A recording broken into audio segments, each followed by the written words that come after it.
So yet again, I keep seeing people mistaking the map for the territory. And what do I mean by that? Well, when I say mistaking the map for the territory, what I mean is we have maps or classification systems and referential systems that we use in order to relate to things, to refer to things, alright? So a map helps us better understand the territory that we're navigating, the territory being the actual thing. Like if you have a forest, then the forest itself with the trees and the ecosystem and all of that, that's the territory. It's the actual place and the life that's in the place. It's the actual subjects. Alright? And then if we're talking about the map is just a referential scheme, an interface that allows us to understand, okay, if I want to go to the hiking area, that's in that direction. If I want to go to the sites on the cliff edge, that's over there. But the map itself isn't the territory. You can't literally walk on a map to go sightseeing or to go hiking. I mean, you could just walk on the spot and keep looking and turning in circles and looking at the font from different angles, but that's kind of retarded. All right? So people keep doing this. People keep mistaking the map for being the territory. Instead of really understanding that we use these classification systems, that we use these diagnoses, that we use these interfaces and these referential schema in order to relate to and to better understand and navigate through phenomena and stuff that happens, alright, and people, alright, events. So you got this in the community of people that are chopping off bits or adding bits because they've taken this idea that's been pressed upon them, whether it be by Hollywood or by society or a combination, or just an idea they have in their head of like what it means to be masculine and a man and what it means to be feminine and a woman. And it's not allowed to be like both. You can't be both masculine and feminine like we actually are. You've got to be fully pledged as one. Absolutely. No room for the other. And apparently genitalia is what determines who you are as a person overall. Whether you're a man or a woman is fundamentally determined by your genitalia, which begs the question, why are people evaluating themselves and defining who they are based on their role as a sexual creature, based on their genitals, which solely in the context, if we're playing doctor here, of procreation.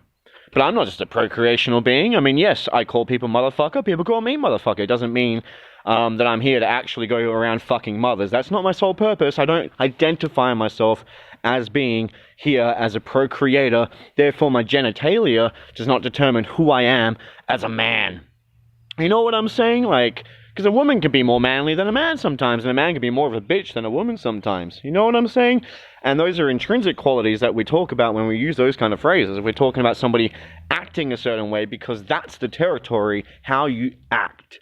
Your actual nature is what we really look at, I think, when we decide who are you. At least on the other flip side of the same community that also argued for pro-gay marriage said that love transcends physical boundaries and love transcends our physical form. And whether we have two willies or two vaginas, it's not about our physical genitalia or our features that determines the essence and the quality and the meaning of our love. And therefore our love should be respected and it should be allowed to be as legally ordained as everyone else. Alright, because love transcends the physical barriers. However, who the fuck I am as a person, my identity, my sense of self as a territory, does not transcend my physical form. Who I am as a gender, both masculine and feminine, is fundamentally, half of that is axed away because it's all actually determined by what's between my legs and what's not, or what is on my chest.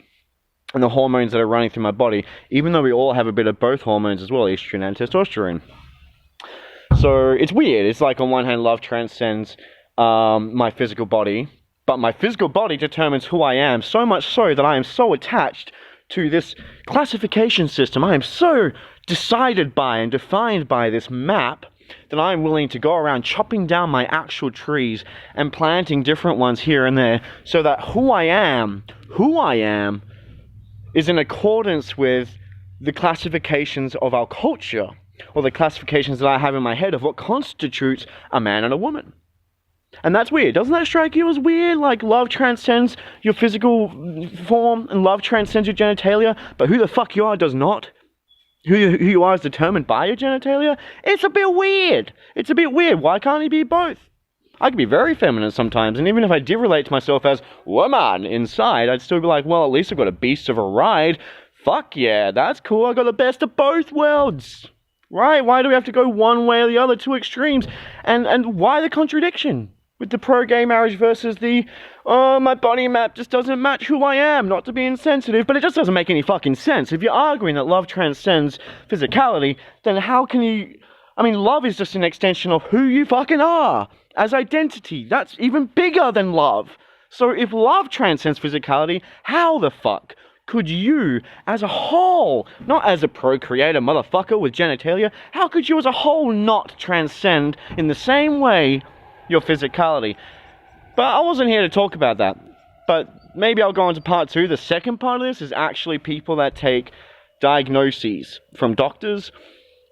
People that take just various states of being and various states of processing information and build their whole entire identity out of one aspect of a map. They change their territory, or at least they allow their beliefs of themselves to be shaped by these various maps that we use as a culture, and that they either self-impose or have been imposed upon them.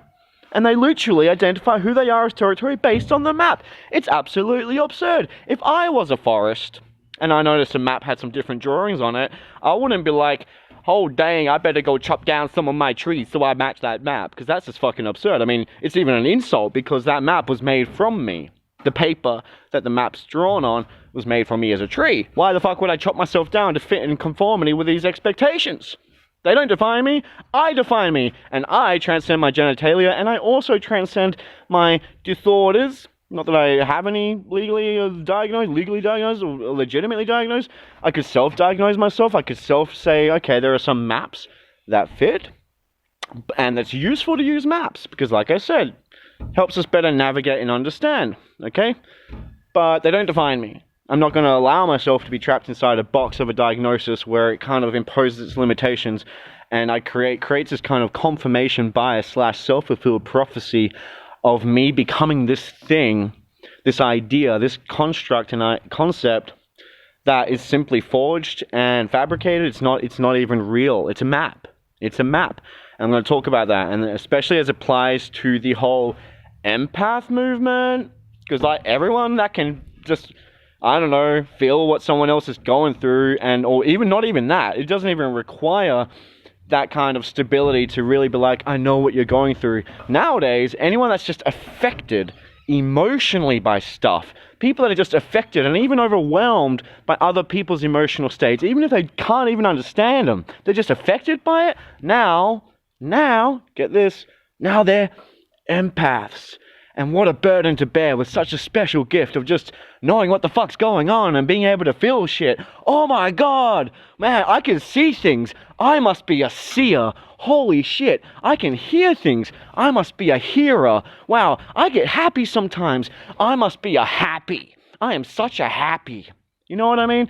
And then, so I'm going to talk about that. I'm going to talk about empaths. Also going to talk about introverts and extroverts, because that's the same thing, like saying like, I'm an introvert, which a lot of people are doing. A lot of people are treating it like a condition or like some kind of exceptional state or inferior state, when it's just like a modality of processing information and energy that we all fucking have. We are all introverted. We are all extroverted. I wouldn't go around saying I am an introvert any more than I would say I am an happy. I am an tired.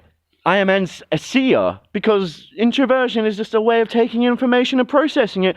Extroversion is a way of putting it out.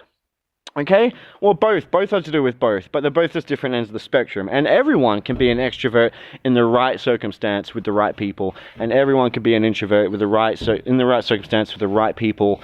It doesn't help to like say that I am an empath or I am an introvert or I am an extrovert simply because, I don't know, you've got these normal parts of what makes you human, the ability just to feel stuff, and the ability to process information, sometimes slower, sometimes more confidently and externally, sometimes more internally and more reflectively. I'm not a reflector. You know what I mean? Like, we take these little parts of ourselves from these maps that we use, these self-diagnosis constructs and classification systems to help us understand and refer to what's going on. We take these little itty little bits, and then we like craft a whole entire identity around it. We blow it out of proportion until we don't see anything else, and it all becomes about me being an introvert, or an extrovert, or an empath, or, well, I have spiritual beliefs and I believe in God, therefore I am a full-fledged Christian. You know what I mean? Like, you don't have to take one little aspect of what is fundamentally ordinary and normal and trying to, like, just build it up and wrap yourself around it as your identity, you know, so that it seems extraordinary and exceptional. All right? Anyway, I'm going to go into the whole introversion and into the other one. The one I was just talking about, and maybe I've already said enough for you, but if you'd like to hear my take on those that say, I'm an introvert, and those, you know, that say, what's the other one I was just talking about? I'm an introvert, and, because I'm going a million miles an hour here, because I really try to fit all this stuff in. I don't know, you can go back and find out, or you can just keep watching for the next video. Cheers, guys!